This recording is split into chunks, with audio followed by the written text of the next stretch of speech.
Hello again, everybody. Thank you for obediently staying in the room. We very much appreciate it. We have an important panel discussion to almost wrap up proceedings for today. And the topic is the analytics course correction in sight? As we do a deep dive into whether the right data is more applicable than big data. I'm delighted to say that we have an esteemed panel of guests for you, starting with a returning guest, Prashant Tewari. He is the Regional Sales Director for the Meta region for Acceldata in the Middle East. 25 years experience, just to remind you, with technology leaders in the region and South Asia. Please give him a warm welcome back. Thank you. Please take the second seat. Thank you. Thank you. The center stage, yes, indeed. Next, we have the head of data management for the RTA, which you will know is the Roads and Transportation Authority in Dubai. And our guest has developed strategies to really enhance the data culture and literacy, including data governance programs, AI, ethics, to name just a few. Please give a warm welcome to Latifa AlShehhi. Hi, Latifa. The last chair, please. Also, by the power of technology, we are joined from Dubai virtually by Deepesh Jain. He is the Director of Global Data Science for Visa. Deepesh has 13 years of experience working in banking, financial services, payments and telecommunications. Deepesh, can you hear me? There he is. Deepesh, nice to see you. How are you? Nice to see you too. I'm doing well, thank you. Hope you all are keeping well as well.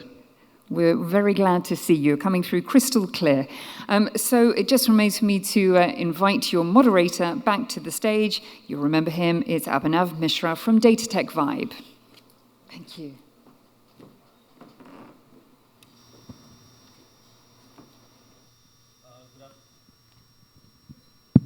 Okay. Good afternoon, everyone. Thank you for staying with us. I see some drowsy eyes, but I think we need to complement the food for it. We'll try to keep the discussion engaging, candid, so that I think that's what everyone deserves after a post-lunch session. I hope, Deepesh, you're able to hear me clearly, and I hope you're feeling well. It would have been great if you could join us over here, but I understand, and I hope your health is better now. It's a very interesting topic, and I think there are a lot of conversations that I've had about the amount of data and the quality of data. And one of the most popular companies that comes to my mind when we talk about this is Uber. Now, Uber globally is known as a company which has based its success on big data.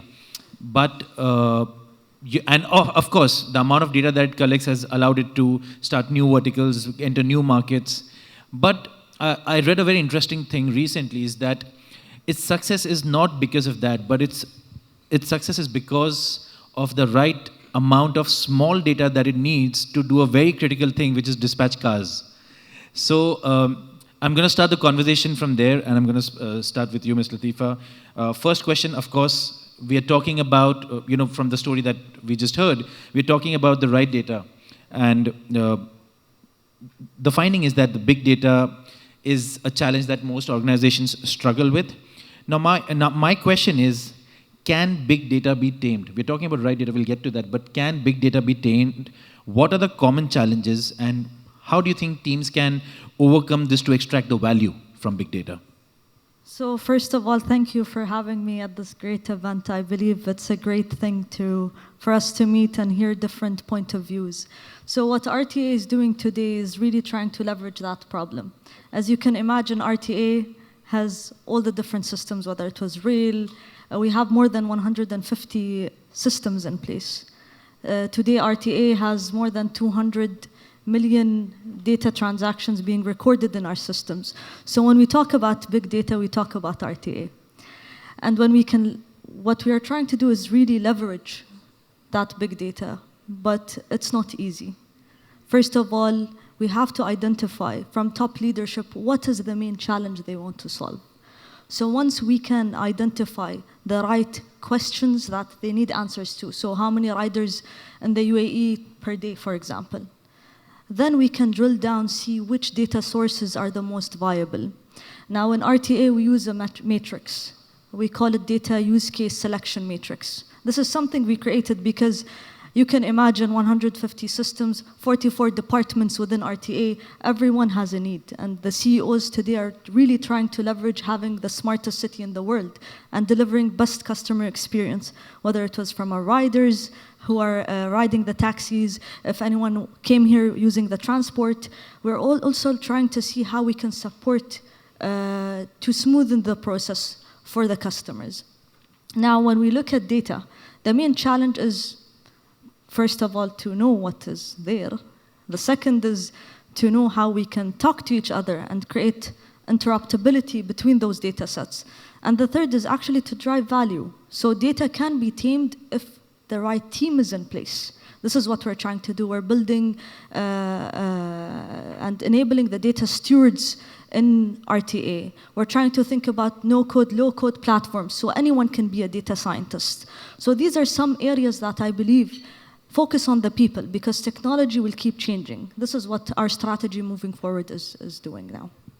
Thank you. Prashant, like Ms. Latifa said, that it can be tamed, considering that a few of the things that you mentioned can be met. And one of the other things what comes to mind is when we talk about taming the big data is also about having that visibility, being able to understand the kind of data pipeline, structure, all of that you have. So when you work with clients from different sectors, and of course working with them, what is your answer to the question, can big data be tamed, and how? Sure. I think Latifa really raised some very valid points.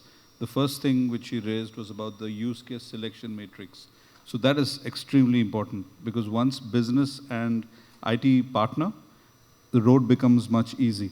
That's the first part. Second part is big data today is deployed in different form factors. So we've seen on-premise implementations. We've also seen now a lot of implementations on the cloud. In fact, not just the big data engines, but also new specialty engines like Snowflake, etc., are stepping in.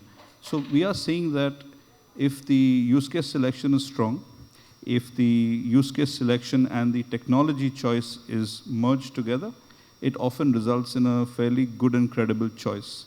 But big data in itself is not an easy beast to tame, because it's a collection of many services, Hadoop as well as Kafka. So it's often a big challenge. And there are many, many things which create these challenges, and I hope we'll discuss all of them today. Of course.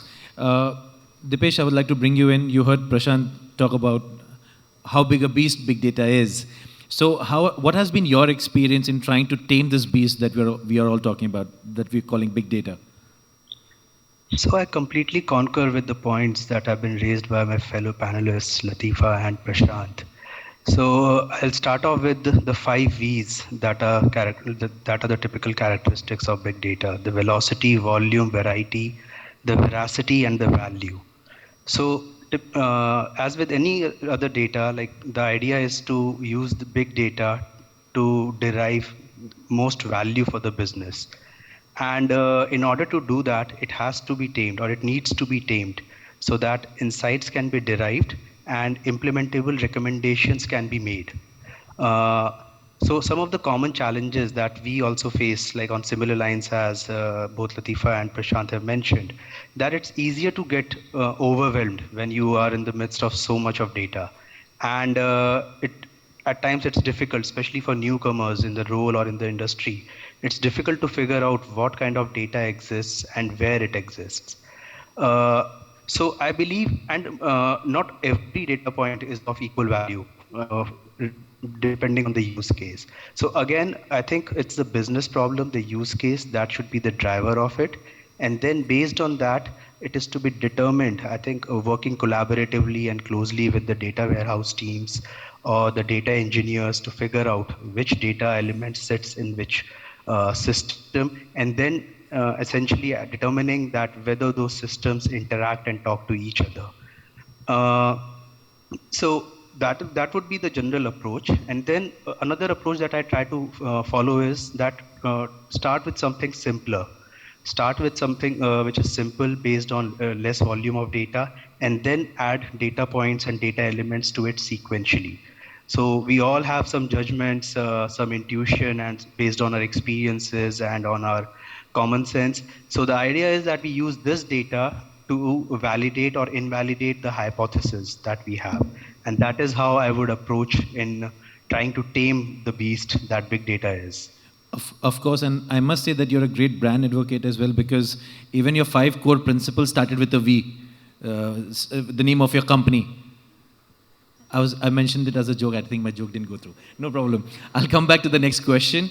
Ms. Latifa, a lot of people fall in the trap of, we might need this data someday, so let's keep it, without knowing when and for what. And I think that was hinted in some of the answers that you guys gave as well.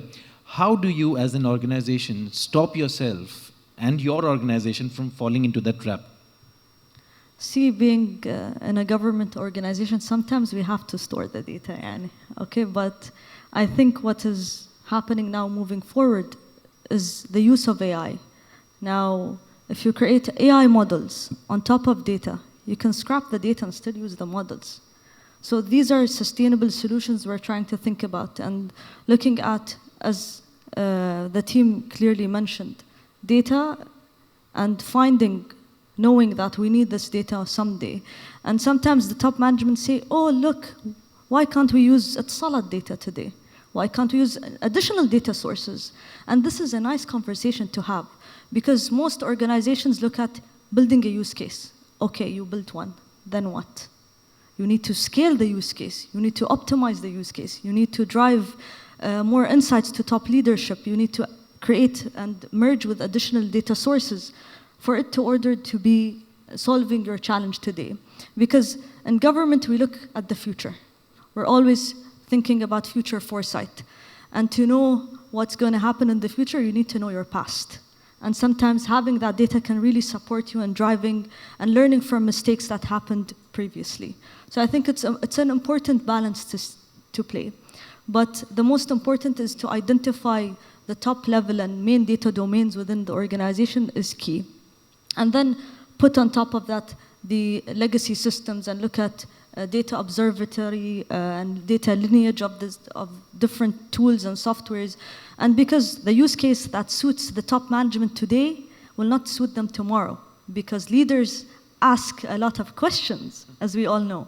They really want fast data, and sometimes they'll tell you, I really don't care about the quality. Just give me some information so I can try to make better decisions. So this is the balance all organizations are facing, I believe. But there is a way forward, and identifying and knowing these challenges and knowing how to prioritize the importance of data sets and the value of data sets is very important. And please take a look at Dubai Data Law. So for Dubai Data Law today, it gives you a structure. How do you prioritize data within government? It talks about government mostly. So we are also following these principles. But also we need to keep ourselves being agile. Meaning look at best practices, look at how can we really leverage what's being created within the private sector and use the model today. This is what we're trying to do and really push forward, maybe I'll talk about this later, the data monetization ecosystem, which is also something we're trying to push from a government perspective. It's a very interesting point, and I think data monetization is what a lot of people are speaking about today, and we'll come to that. Deepesh, I would like to bring you in over here as well. I hope you were able to hear Ms. Latifa's answer, where she said that it's not only about we might need this data someday, it's a trap, but also a balance, because sometimes to develop and scale and optimize those case studies, you need that kind of data for you to be able to build an effective case studies. Do you agree with that, or do you have a different point of view about falling into the trap of the data that you might need someday without currently knowing when and how would you need it? So personally, I haven't come across a situation wherein we talk about, okay, what if this data might be needed in the future? But I have heard this from my friends and colleagues in different organizations.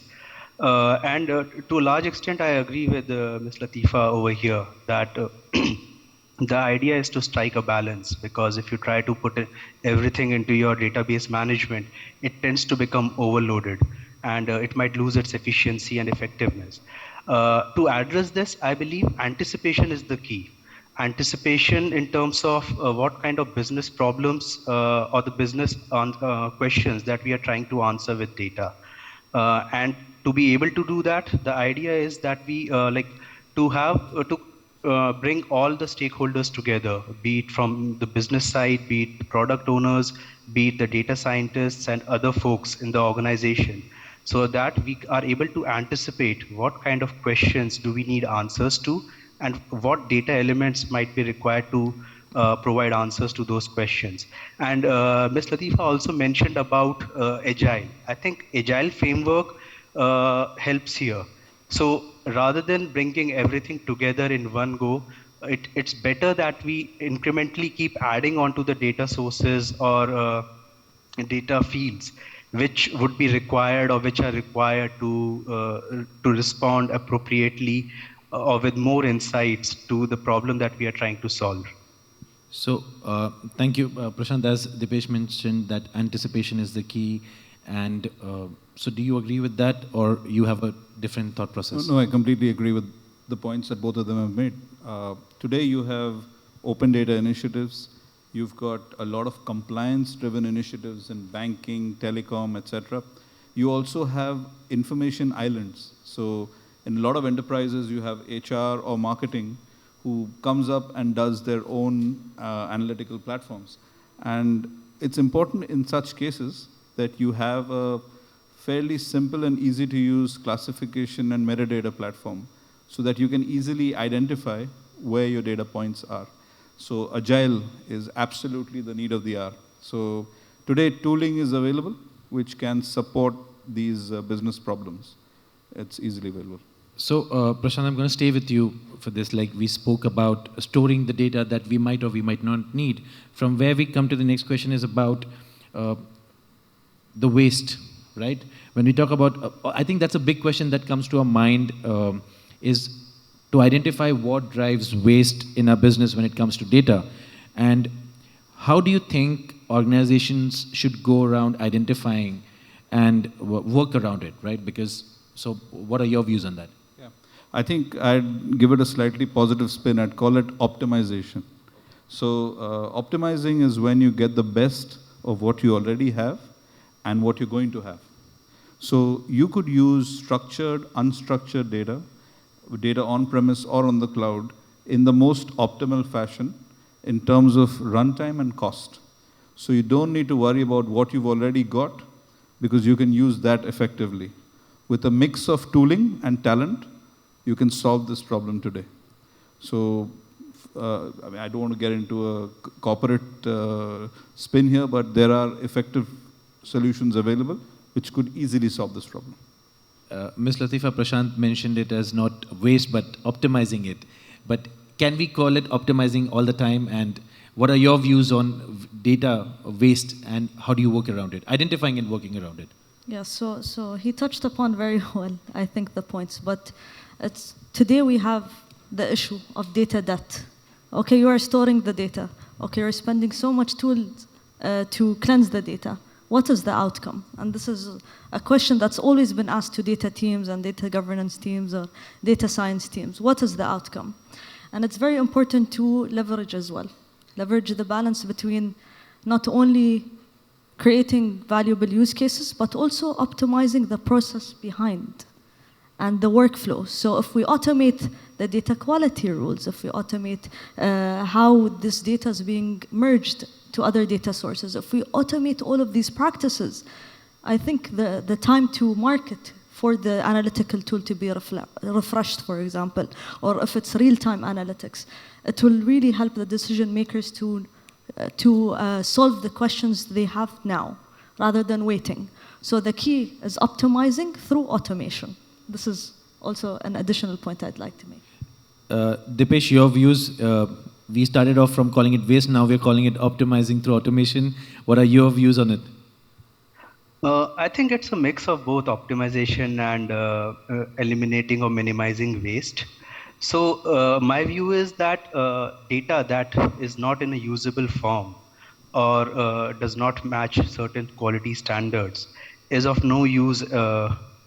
Is of no use. So there's no point in maintaining that data. And like as Latifa was also mentioning about data quality. So we as data scientists spend a lot of time in data wrangling, in data cleaning, and making sure that the data is in a format that can then be used for modeling or other purposes. So the data which cannot be used is not usable or is very outdated, can be eliminated, and that is something which drives waste. And something around optimization is that due to regulatory requirements and all, we have retention policies in place. So we are not supposed to retain data beyond a certain point in time, and that is something which I would say is kind of an would fall under the realm of optimization, that we can get rid of certain data on a periodic basis. So yeah, I think uh, although the cost of hardware and the storage costs have also come down significantly over time, but still to be able to maintain these systems, these processes, is very time consuming and is also highly ineffective. And it's high time, many organizations are already doing it, but I think it's high time that we start adopting some of the best practices in this space as well. Of course. Deepesh, I'm going to stay with you for the next question. I think when we started off this panel, Ms. Latifa mentioned a very important point about what is the question that you want the answer to, right? And I think they say it is that one piece of information or that exact piece of data in your business, no matter how impossible that might seem, for you to make the perfect decision, right? Now, as I said, that no matter how impossible it might seem, how can data leaders work towards identifying what is that piece of information that you're looking for that will help you make that perfect decision? So I think in data analytics and in data science, it's the data, the data is the soul of any solution. But before that comes the business problem. So if we start off with thinking about data in the first place itself, I think it may not fly off or it may not take off as effectively. The starting point, in my view, should be a business problem or the problem that we are trying to solve. Identify the triggers and the drivers of that problem, and then think of the data elements.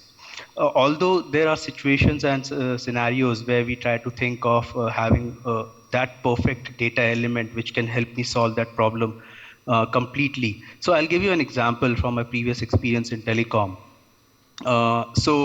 Collections is a major problem, right? Especially in markets like UAE, where we have high expat population, people coming in and leaving the country for various reasons on a permanent basis.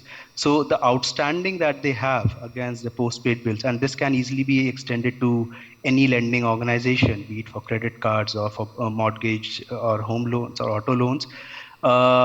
When people are about to move, it's like certain people have a tendency to max out on their credit lines and not pay back their outstanding balances and then leave the country.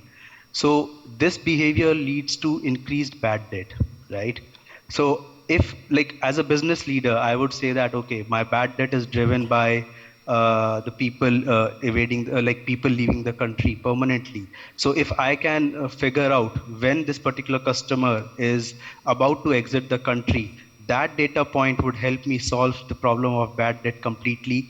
Hypothetically or intuitively, that makes absolute sense. But practically, that's not possible.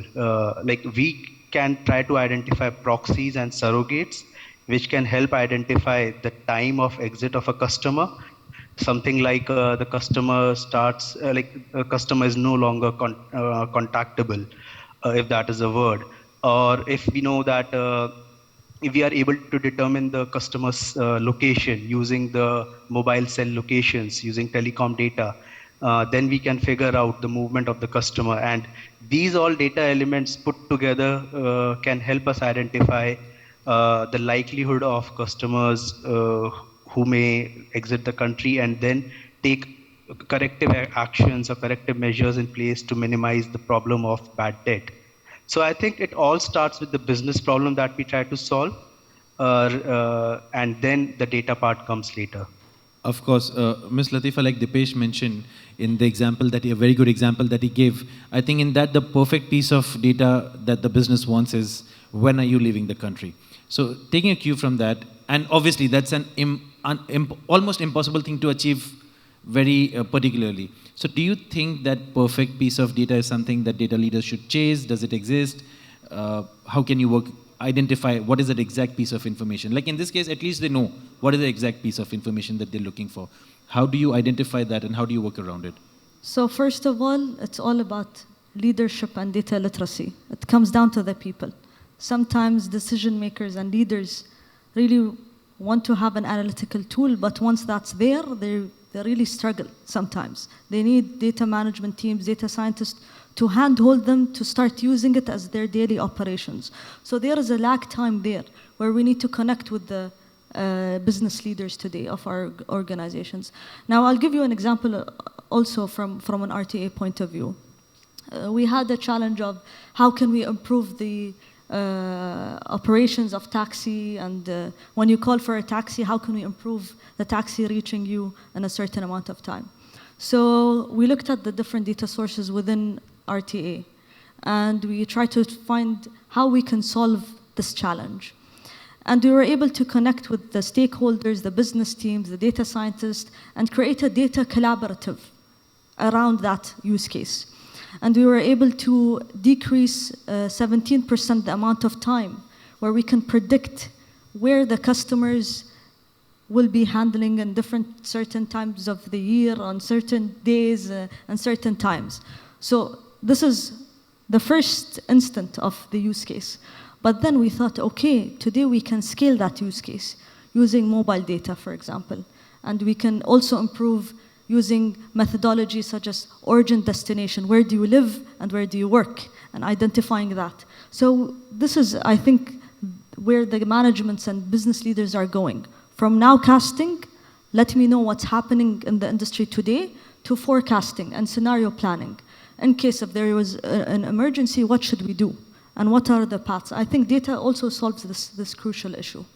And just, it is not a part, but just as a follow-up as well, because you mentioned a very interesting point that also comes from the leadership and what their vision is. Isn't it also the other way around where, let's say you're solving a particular use case, and from that you get insights on, oh, this can be used for this as well. So isn't it also the other way around where you supply that information to the leadership to help them probably come up with new strategies on what can be done? Yeah, so not only leadership. We're trying to empower the Dubai ecosystem, whether it was opening our data, so today students, business leaders can use, whether it was data monetization, where today private sector entities can join hands with us, create new data products, whether it was empowering universities, having the right data sets in place. So we're really trying to transform the data economy in the mobility business and trying to be leaders there. So in RTA, we have a fourth industrial revolution mobility lab. It's something being created, now we're starting to activate it. So if any of you want to join forces with us, please, this is something we're trying to do with the community. And this is where the governments of today is moving, to community-driven solutions, not only looking at what our 100 or 200 employees can solve, but also the community, because sometimes the gaps can be solved through different point of views, using, for example, university students, using business experts, bringing all of them together can really cause the ideation process to come. I think community-driven solutions is a brilliant takeaway. Prashant, I would like to bring you in over here. Now, the bigger the data, the bigger interpretation, right? Now, my question is, how do you see in this scenario the traditional tools evolving to offer better visibility more than ever? Where is that gap that you see, and how do you see it filling? So plenty of gaps today, because technology typically has been legacy driven. It's only with the advent of the cloud and the new surrounding cloud infrastructure that this has begun to improve. I know that we have regulation on certain industries, but it's slowly coming around with local cloud data centers. So with this coming in, a lot of the inhibitors towards choosing these new platforms will slowly start to go away. So that's one. Second is security. I think that's one of the key topics when you go in for such a new type of implementation. The third area is to do with managing your data pipelines. Because you've gone into the cloud, you've used cloud services, you want to make sure your pipelines are monitored effectively, irrespective of what platform you choose. So these three, I believe, will be the key considerations moving forward. So just as a follow-up, because again, you mentioned a very interesting point, adoption security, I think traditionally with any new technology that has been an issue. But when it comes to your data pipelines, right, do you see that there is a positive movement towards it, or do you still see that there's a lot of work that needs to be done by organizations to get better at it? So it's a function of two choices. The first is the platform you choose, and the second is the amount of talent you have and your implementation and vendor partner has. If that mix is good, then the data pipeline scenario is healthy. But in most cases, and I don't want to be alarmist here, but there is a challenge today. So I think there's a little bit of time needed for both sides, the vendor side as well as the client side, to grow a bit more on the talent and the adoption of these platforms. But it will come around. Although that gap exists, but is the awareness there? Like you mentioned that there's still a lot of work that needs to be done. But are the organizations aware that I need to work in that area? I think you need to pose this question to... I would like to say yes, the awareness is pretty good, because you end up with certain challenges in managing data. So mentally, your focus shifts from deploying new use cases to fixing issues that occur with your pipeline. So your mindset starts to become break fix rather than grow business. So till we don't fix this issue, we'll continue with the same mindset. So I think what you have to say is most of the organizations are using a stopgap solution rather than the tunnel view rather than the holistic view.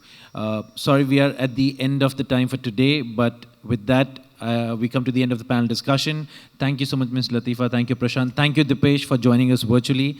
I hope you guys enjoyed the discussion, and I look forward to hearing more in terms of feedback from you guys as well. Thank you so much. Thank you so much.